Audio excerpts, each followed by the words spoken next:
Bon début de la semaine à vous, chers téléspectateurs d'Afro Info 243. Voici votre nouvelle.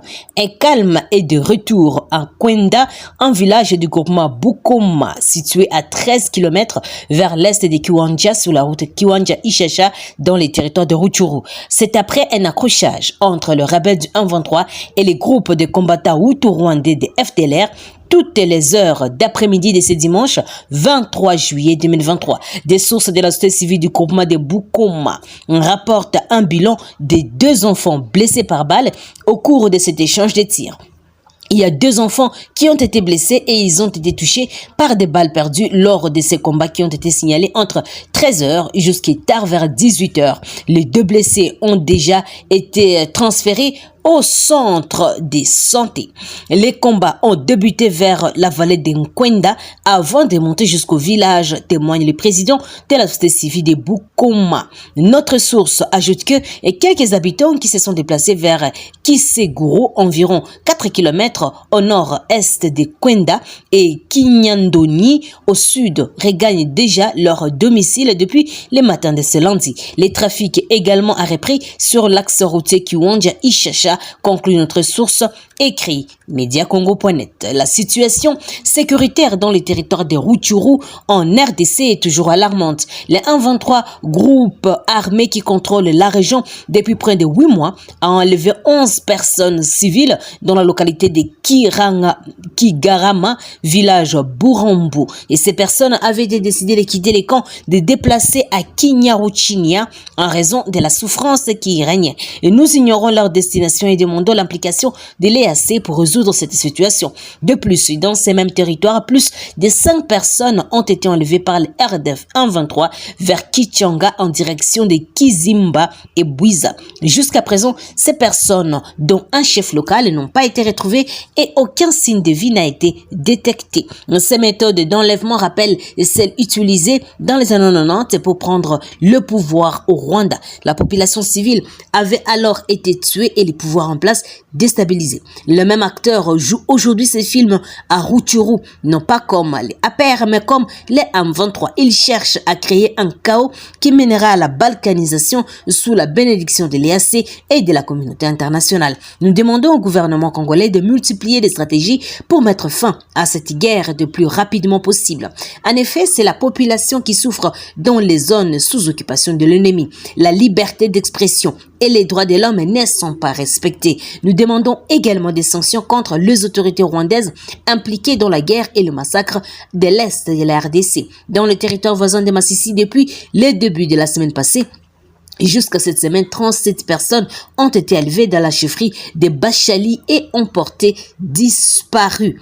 Il est temps que la communauté internationale prenne des mesures pour mettre fin à cette situation alarmante et nous ne pouvons pas rester silencieux face à ces enlèvements répétitifs et à la souffrance de la population civile. Autre Aimé Mukanda, défenseur des opprimés, nom des personnes enlevées. Selon Aimé Mukanda, il s'agit de Chantal Semasaka, Dadou Sengozoga, Noëlla Kaboko, Nzafta Mpozayo, Ndada Vianney, Fifi Eric, Pasika Chingali, Bdou Sabe Mahango et Mahombi Bwenge, et enfin Ngando Shaba 2 et son fils, écrit Congo virtuel. Autre chose, les services de sécurité viennent d'annoncer l'arrestation des militaires des FARDC qui a tué 13 personnes, dont 10 enfants, dans la nuit du samedi 22 à Tchomia, situé à près des 60 km à Bunia de la province de l'Ituri. Selon les informations de la radio Okapi citant la société civile locale, ces militaires de l'unité de la force navale est revenu à Gobu où il est affecté n'a pas apprécié le fait que sa belle famille ait enterré son fils avant que lui n'arrive sur place. D'après la même source, il est spécialement venu à Tchomia, non pas pour participer au deuil de l'enfant, mais plutôt demander des comptes à sa belle famille qui accuse d'avoir procédé à l'enterrement de son fils à son absence. La radio Nuzen précise également que le fait s'est produit aux environs de 22h30 locales et que lorsque ces soldats a sorti son arme et a tiré premièrement sur son épouse puis sur sa belle-mère. L'administrateur du territoire de Djougou, le colonel Rufin Mapela, a déclaré que leurs corps ont été acheminés à Bunia, écrit Politico.cd. Et la cour d'appel du Nord-Kivu a condamné Gianessini Stéphane, un citoyen français arrêté en date du 25 juin 2023 à l'aéroport international de Goma pendant qu'il tentait de voyager avec des lingots d'or frauduleusement. C'est à l'issue des audiences foraines en appel à la prison centrale de Goma, note Daniel Michombero.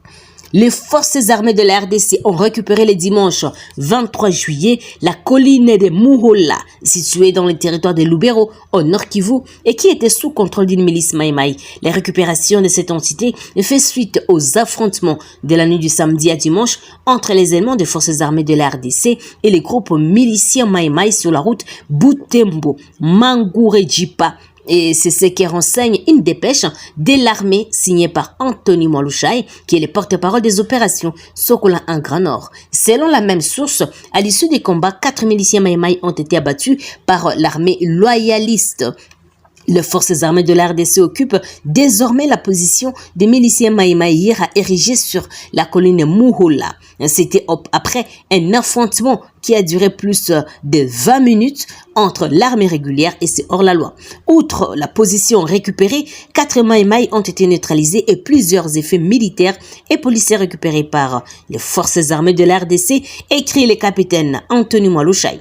Par ailleurs, les porte-parole du secteur opérationnel Sokola Grand Nord a annoncé la poursuite des opérations militaires contre les milices réfractaires du processus des PDDRCS, écrit Actu30.cd. Terminons par cette nouvelle. Une semaine plus tard, 2500 francs s'échangent contre $1 américain. Le ménage ont du mal à se procurer les produits de base. Après près de 2 ans de stabilité des taux d'échange, une dépréciation très forte face au dollar américain frappe les pays depuis quelques semaines, entraînant la hausse vertigineuse des prix des denrées alimentaires et d'autres produits et services. Il y a au moins un mois, $1 s'échangeait contre 2030 francs congolais et aujourd'hui, ils oscillent entre 2400 et 2500, voire 2600 francs congolais sur les marchés de Kinshasa. Le prix d'un sac de riz est passé de 50 000 à 70 000 francs congolais.